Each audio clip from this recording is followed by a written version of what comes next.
Salut à tous, c'est Pan de la chaîne, bienvenue sur cette vidéo qui aujourd'hui va continuer notre cheminement sur l'hypnosophie et sur la vidéo que je vous ai proposée hier concernant le travail qu'on peut mettre en place, ou en tout cas les réflexions qu'on pourrait se poser à partir du moment où on commence à bloquer sur une dynamique, une orientation, un objectif qu'on a décidé pour soi ou que notre partenaire souhaiterait atteindre. Aujourd'hui, je vais revenir sur un des points que j'ai un petit peu souligné hier et que je trouve particulièrement important à prendre en compte.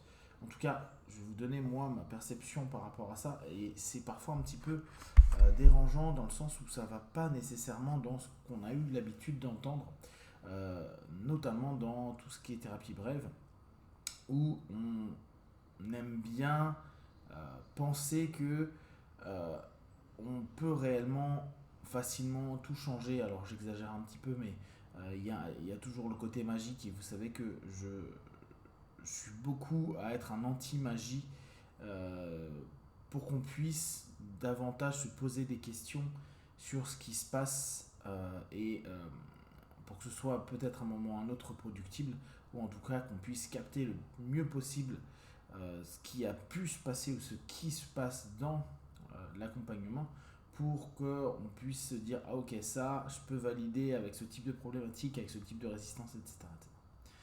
Donc un des points que moi je trouve hyper important et qui est pas agréable, c'est de se dire que on est aujourd'hui l'optimum de ce que l'on peut être par rapport à l'ensemble des événements, discours, pensées, travaux qu'on a fait sur nous. Et que si aujourd'hui on maintient un état d'équilibre, d'homéostasie psychique et physique, en tout cas le plus possible, c'est le max qu'on peut faire maintenant. Même si, je vous rappelle, on peut être très mal dans sa peau, très mal dans sa tête, être même malade physiquement.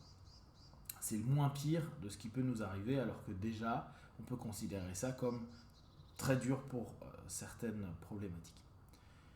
Deuxième chose, notre subconscient souhaite que ce soit comme ça. Donc, globalement, nous souhaitons que ce soit comme ça. Alors, là, on va avoir souvent la même sensation de tous à se dire mais non, moi, factuellement, je veux pas être comme ça, vivre comme ça, ressentir ça. Et je suis complètement d'accord qu'une partie de nous n'est pas ok avec ça. J'en ai déjà parlé, mais je préfère vraiment revenir là-dessus. En somme, oui, il y a une partie de nous qui désire autre chose. Le reste, lui, se maintient dans ce qu'il a. Il est ok avec ça. Il peut être dans la souffrance, il peut être mal. Néanmoins, il maintient ça. Donc, c'est ce qu'il y a de plus ok pour lui, que cela mène à une issue qui soit difficile à vivre. Surtout quand, au fur et à mesure, on est en train de se dire bah ouais, j'ai déjà testé 15 000 trucs différents, plein de techniques, etc. Et je reste dans le même état. Rien ne fonctionne, rien ne marche.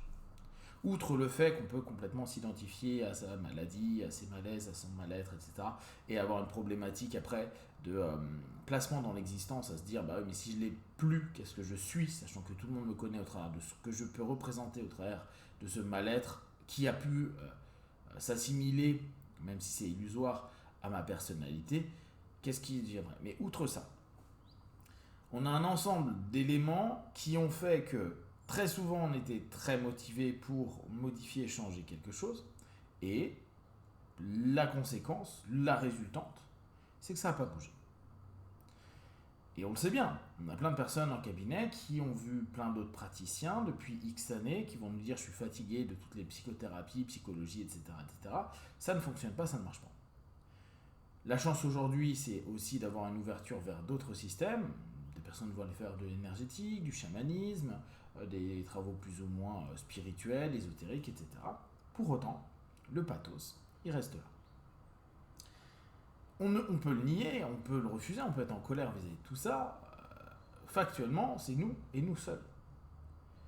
Ça peut être lié, on peut trouver un pourquoi, à notre passé, à des stratégies qu'on a mis en place, et la plupart du temps c'est ça, c'est des stratégies, qu'elles soient biologiques ou qu'elles soient psychiques, qui ont été mises en place par rapport à un ensemble de causes à effet, et qui nous a donné cette résultante comme étant potentiellement optimum par rapport à notre vie. Souvent, les résultats optimums, les stratégies qui ont super bien fonctionné il y a des années, aujourd'hui fonctionnent moins bien. Mais on n'a pas trouvé autre chose. Et là, je reviens à ce que je disais hier, on ne sait pas pour l'instant quelle autre stratégie on pourrait mettre en place. Donc, pour nous, et quand je dis pour nous, pour le moi dans sa globalité, qu'il soit conscient, subconscient, inconscient, c'est ce qu'il y a de mieux à faire d'un point de vue stratégique, qui est en tout cas le moins pire. Donc notre souffrance ou notre problématique est le moins pire. Et c'est ce que l'on veut. Et c'est surtout cette partie-là qui est emmerdante. Non, je ne le veux pas. Si une petite partie de toi ne le veut pas, celui qui pourrait se rattacher à la conscience, et l'ensemble de ton système interne, lui, il est OK. Il souffre, mais il est OK. C'est peut-être, s'il lâchait ça, c'est aussi pour ça que parfois on a autant de résistance quand on commence à voir qu'il y a une porte de sortie. Il y a une notion où si ça ne fonctionne pas, bon, on pourrait se dire le pattern revient, mais ça peut être hyper problématique, toute cette dépense d'énergie qu'on pourrait faire pour modifier, etc., etc. Puis au bout du compte, se retrouver tout autant en souffrance ou développer une autre souffrance qu'on n'a pas vue parce que notre stratégie, au bout du compte, elle reprenait un paquet d'éléments sur lesquels elle travaillait sans qu'on s'en rende compte. Se dire, je suis moi, OK, avec ce qui me fait du mal, et que je le maintiens, étant donné que j'ai déjà utilisé un paquet d'éléments, c'est un point qui est important à prendre en compte au départ. D'où le fait, hier, je vous mettais en avant la motivation. Peut-être que ce qui nous pousse à changer ce truc qui est OK, ça serait un OK moins. Genre, c'est pas un chaos, c'est un OK moins. J'y gagne pas des masses, mais au bout du compte, c'est suffisant pour que je maintienne encore une vie physique, psychique, émotionnelle en moi et dans le quotidien. Si ça se trouve, on est avec cette envie de dire je veux changer, je veux plus que ce soit là, je veux être différent. On n'est pas du tout sur le bon levier de motivation, on n'est pas du tout sur le bon chemin qui pourrait permettre de modifier cette stratégie et ce OK général qui dit non mais pour l'instant je préfère ça que pire. Ou il y a une peur, ou ça que nouveau, égale beaucoup de dépenses d'énergie, égale beaucoup de remise en question, égale beaucoup de changements de ma position psychique, physique, émotionnelle vis-à-vis de moi, vis-à-vis des autres, etc. etc. Donc, on se retrouve dans une espèce de paradoxe et d'injonction contradictoire. Une partie de soi dit ouais, je veux changer, l'autre dit bah non, ça fonctionne comme ça, tu vas pas nous faire chier à vouloir modifier des trucs. Et d'ailleurs, on le voit parce que toute résultante de cheminement qui est proposé fait qu'on reste dans le même état. Le gars reste fumeur, le gars a toujours ses problèmes de phobie sociale, ou on va pas dire phobie sociale parce que c'est un peu extrême, mais a toujours peur des autres, etc., etc., etc. Et c'est là où aller penser autrement, donc aller revoir ses motivations, aller revoir l'ensemble du process stratégique qu'on a et, comme on le connaît facilement, les bénéfices secondaires.